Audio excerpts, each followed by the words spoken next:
Fact लोग इन channel को subscribe करके बेल नोटिफिकेशन ऑन कर ले। और हाँ, वीडियो को आखिर तक जरूर देखिएगा क्योंकि ऐसी इंटरेस्टिंग फैक्ट और जो शॉकिंग फैक्ट्स है आज की वीडियो में आपको देखने को मिलने वाली है। तो वीडियो को आखिर तक जरूर देखिएगा और चैनल में पहली बार आए हैं तो चैनल को बिना सब्सक्राइब किए बिना बिल्कुल मत जाइए। दोस्तों पहले बात करते हैं कि एरोप्लेन की जो गुजरने वाली होती लाइनें उनके पीछे सफ़ेद क्यों होती है, यानी कि जब एरोप्लेन गुजरता है तो उसके पीछे सफ़ेद बनने वाली लाइनें क्या होती हैं। आपने देखा भी होगा, आपने जब भी आसमान में देखा होगा कि जब एरोप्लेन या फिर रॉकेट गुजरता है उसके बाद आसमान की बनी सफ़ेद लकीरों को हमें बड़े आश्चर्य का धुआं मानता है तो कोई बर्फ की लकीर, पर शायद ही जानता होगा कोई कि असली में है क्या। दरअसल नासा की रिपोर्ट के अनुसार आसमान में बनने वाली सफ़ेद लकीर को हम लोग कंट्रेल्स कहते हैं। कंट्रेल्स भी एक बादल ही होते हैं, पर वो आम बादलों की तरह नहीं बनते। ये हवाई जहाज या फिर रॉकेट से बनते हैं और काफ़ी ऊंचाई पर ही बनते हैं। आपको बता दूं कि जमीन से करीब 8 किलोमीटर ऊपर और -40 डिग्री सेल्सियस में इस तरह के बादल बनते हैं। एरोप्लेन या रॉकेट के एग्जॉस्ट फैन से एरोसोल्स निकलता है। जब आसमान की नमी इन एरोसोल्स के साथ जम जाती है तो फिर ये कंट्रेल्स बनते हैं।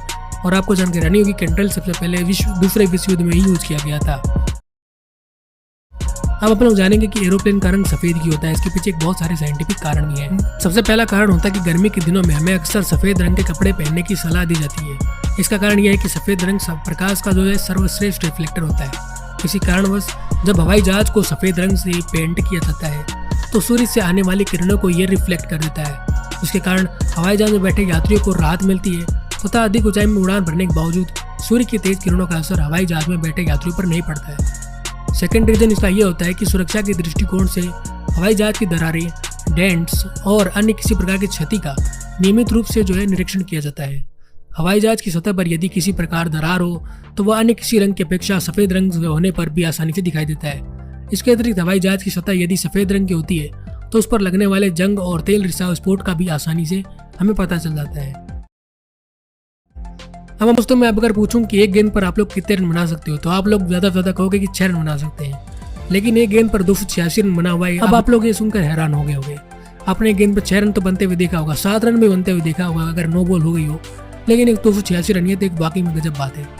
क्रिकेट की दुनिया में वैसे तो एक से बढ़कर एक अजीबोगरीब किस्से देखने को सुनने को मिलते हैं। दोस्तों को बता दें, क्रिकेट की दुनिया में ऐसा तो कोई नियम नहीं है एक गेंद पर 286 रन बन जाए, मगर ऐसा हुआ है। ये बात 1894 की है। 15 जनवरी 1894 को वेस्टर्न ऑस्ट्रेलिया में विक्टोरिया और स्केच 11 के बीच बोनबेरी के मैदान पर एक मैच चल रहा था। मैच की पहली गेंद पर बल्लेबाज ने एक लंबा शॉट मारा और गेंद जाकर किसी पेड़ पर अटक गई। क्रीज पर दोनों बल्लेबाज लगातार दौड़ते रहे जब तक कि गेंद को पेड़ से उतारा जाता। वो एक के बाद एक 286 रन दौड़ चुके थे। इस दौरान दोनों बल्लेबाजों ने करीब 6 किलोमीटर की दूरी कवर कर ली। अब आप सोच रहे होंगे कि मैदान पर पेड़ कहाँ से आया। दरअसल पेड़ मैदान के बीच में ही था और फील्डिंग टीम ने अंपायर से अपील भी की कि गेंद को खोया हुआ घोषित कर दिया जाए ताकि बल्लेबाजों को रन लेने से रोका जा सके। लेकिन अंपायरों ने यह कहकर अपील ठुकरा दी कि गेंद जो है पेड़ फंसी हुई है और हमें दिख भी रही है। अगर दिख रही है इसका मतलब भी हमें दिख रही है तो हम लोग इसे रद्द नहीं कर सकते, इसलिए उसे खोया हुआ घोषित नहीं किया जा सकता। मेरे तब तक बल्लेबाज जो थे वो 286 रन बना चुके थे। वाकई में एक अजीब किस्सा है। आपको सुनकर कैसा लगा आप लोग कमेंट बॉक्स में जरूर बताएं। तो हम लोग आपको मिलाने वाले हैं दुनिया के सबसे अमीर कुत्ते से। जी हाँ, कोई इंसान नहीं है, एक कुत्ता है। ये दुनिया का सबसे अमीर कुत्ता कह सकते हैं इसको। और आपको बता देंगे ये कुत्ता सिर्फ अमीर नहीं जबकि बल्कि अरबों का मालिक। जी हाँ, चौंके मत, क्योंकि हम आपको ऐसे कुत्ते के बारे में बताने जा रहे हैं जिसके पास इतनी दौलत है कि वो खुद का एक आइलैंड तक खरीद सकता है।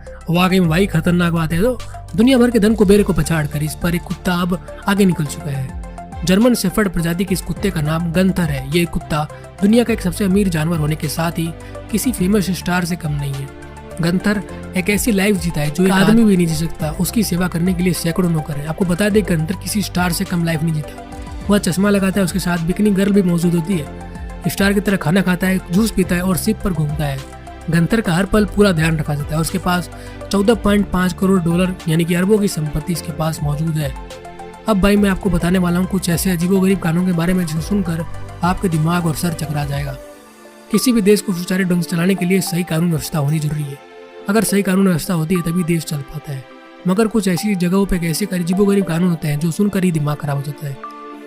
अब चलिए बात करते हैं कुछ ऐसे ही कानूनों के बारे में। दोस्तों पहला कानून है टॉयलेट में फ्लश करना गैर कानूनी होता है। यह अजीबोगरीब कानून बनाने वाला देश स्विट्जरलैंड है। अगर आप स्विट्जरलैंड में किसी अपार्टमेंट बिल्डिंग में रह रहे हो तो यहाँ रात 10 बजे के बाद आप टॉयलेट में फ्लश नहीं कर सकते, चाहे वो आपका अपना ही घर क्यों ना हो। अब हैरानी की बात यह है सरकार इसे ध्वनि प्रदूषण मानती है, इसलिए यहाँ पे फ्लश नहीं कर सकते रात 10 बजे के बाद। लेकिन एक मिनट भैया, फ्लश से इतनी तेज आवाज़ थोड़ी आती है यार। यहाँ पे इंडिया में रात को लोग लाउड स्पीकर बजाते रहते हैं, फिर भी कोई दिक्कत नहीं होती। अब नेक्स्ट कानून है हर समय मुस्कुराना जरूरी। अगर आप इटली के मिलान शहर में हैं तो जरूरी है आप हर समय अपने चेहरे पर मुस्कान रखें। यहाँ पर सिर्फ अलग अलग जगहों पे अलग अलग तरीके से मुस्कान जरूरी होती है। हाँ, सिर्फ अंतिम संस्कार और अस्पताल में से छूट दी गई है। बाकी आपको जहाँ भी जाते हो आपको हंसना जरूरी है। इसके अलावा अगर आप ये नियम नहीं मानते तो आप पर ये जुर्माना भी लगाया जा सकता है, यानी कि यहाँ पर हंसना हर वक्त जरूरी है। अब नेक्स्ट कानून है बेटी से शादी। जी हाँ, ईरान में पिता अपनी बेटी से भी शादी कर सकता है। यह कानून सन 2013 में पास हुआ था, जिसके तहत कोई भी पिता अपनी गोद ली हुई बेटी से शादी कर सकता है। लेकिन इसके लिए शर्त यह है कि बेटी की उम्र कम से कम 13 साल होनी जरूरी है, यानी कि 13 साल बेटी की उम्र हो गई तो उसे शादी भी कर सकता है।